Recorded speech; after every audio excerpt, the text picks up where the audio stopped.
So this chapter picks up exactly where we left off, continuing the battle between Yoru and Pochita. Meanwhile, Denji and Asa are in a somewhat seeming to be shared mental space as Asa tries to confront the origin of her trauma, which, I mean, is something that we've already known from the very beginning, which is not just her tragic falling and killing of Bucky the Chicken Devil, but also how she feels responsible for her own mother's death, which realistically may have been pushed even deeper into Asa as Yoru has taken on this more evil persona. Because remember, even way back when we first had the gun goddess arrive, we had Yoru telling Asa that children are property of their parents and that they should be subservient to their parents in any way, shape, or form, which we know is gonna hit her hard because of the amount of survivor's guilt she has and just wanting to save a cat over saving her own mom, which the cat ended up being taken and killed anyway by that terrible woman in the orphanage. But without going too crazy on a hate rant for the terrible people in this Chainsaw Man world, I do have to say that I genuinely do like the idea that this potentially final battle is taking. While I know that there are plenty of criticisms in the community in regards to how this battle is essentially just a parallel of the Pochita and Makima battle from part 1, I have to say that's not really anything different from what we've been getting. Part 2 has definitely done a lot to mirror some of the events in part 1, and while you can definitely say that might grow tiresome and it might get old after a while, it does make sense in the grand scheme of the universe that the War Devil, after achieving the amount of power that she has, would now strike up a deal in a way that Makima would. She essentially has just as much, if not more power over, the political state of the world than Makima did. So of course she would go to California,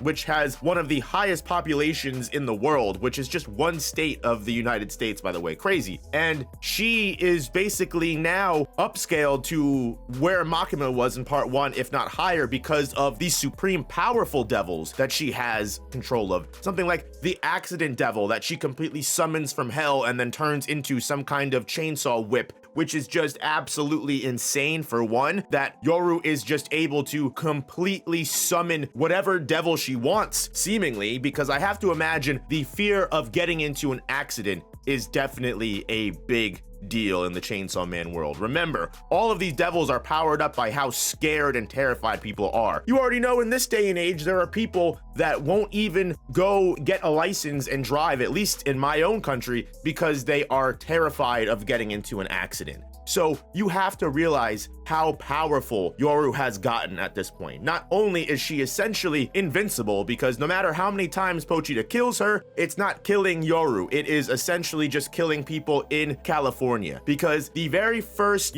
strike that Pochita makes that we pick up on right when the chapter kicks off, that cuts Yoru into multiple pieces, she just instantly regenerates and 4 to 5 people in California just drop dead. Again, just like Makima. And I've got to say, Fujimoto is definitely enjoying drawing this final battle because it is some of the most fluid and fun artwork that we've gotten from the series in a long time. And while Yoru is clearly enjoying this, one thing that I'm definitely curious about, keeping Denji and Asa to the side for right now, what is Pochita's main goal with all of this? Because for one, when Yoru does mention that, how many people are you willing to sacrifice to try and kill me? Because if there's 32 million people that are gonna die before Yoru does, on top of the fact that Yoru has her own regeneration and quote-unquote immortality of her own due to being a devil, that's gonna take a lot of time. This battle between Yoru and Pochita could go on forever, essentially, because, or at least until Pochita gives out. Is Pochita willing to do all of that damage to the world and sacrifice all of those people in California?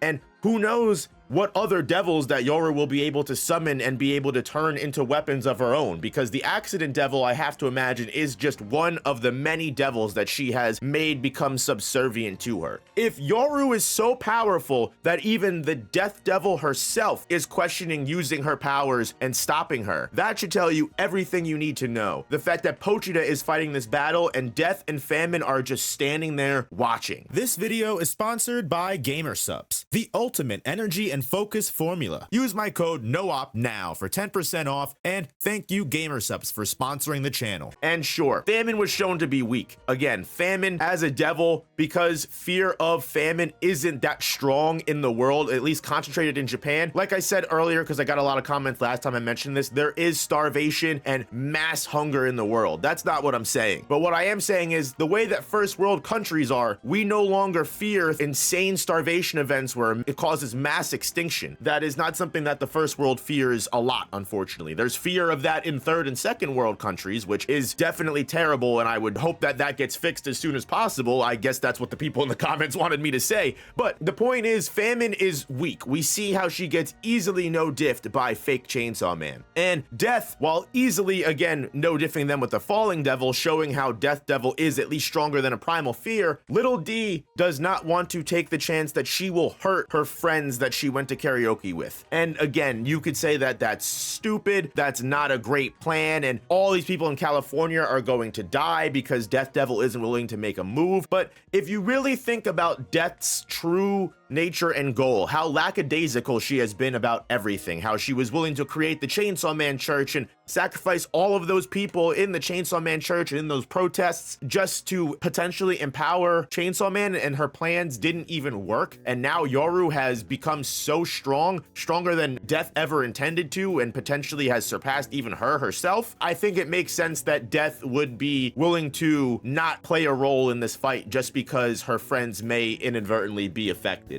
And again, while we don't know exactly what Death Devil's power is, if it's just an indiscriminate death blast or something that causes death to whoever she has been in contact with recently, that makes the most sense. But what I think will actually put an end to this battle, because I think it's realistically what Fujimoto is trying to get across here, is Asa and Denji being able to move past the origin of their trauma that has kept them exactly where they've been this entire time. They need to be able to set up boundaries between these people. Denji, we literally just saw almost get taken advantage of in more ways than one, and he is slowly starting to get it now, right? But he still hasn't faced that root trauma that's causing him to be this broken child. Because again, every time we go to Denji's mental space, it isn't Denji as he is now. It's not teenager Denji, current age Denji. It's little child boy Denji. And that's because that's where his broken mind and who he is as a person comes from. That's where everything started. The moment he opened that door, it's one of the reasons that Denji isn't able to move past this childish mindset that he always finds himself in. And everyone constantly criticizes it as being lazy writing or just pushing things too far. But again, if this is what the mental scape is going towards, Denji going past this and facing this might be what he needs. Similar to Asa. Asa has again been having these dreams of chasing through this narrow hallway and climbing over more and more and more bodies because she started tripping over Bucky, and now she's continually just been chasing what seems to be an image of her mom. And while again we know that there is all of that unresolved trauma and guilt that Asa has, thinking that she was the reason her mom is dead, it's safe to say that there might also be unintended or mysterious goals that we don't know she has yet in wanting to chase and talk to her mom. We've never known what has been at the end of Asa's dream path. We've always known she's had to crawl over multiple bodies to get there, but we've never known what has been at the end of it. And this is the first that we've seen what she's been chasing this entire time. I'm curious to see where this all goes, because obviously the physical battle between Pochita and Yoru is never going to end, especially with Pochita's immortality and ability to regenerate, and the fact that Yoru now has the contract with the governor of California that will result in all of those people dying before she does. So the mental trauma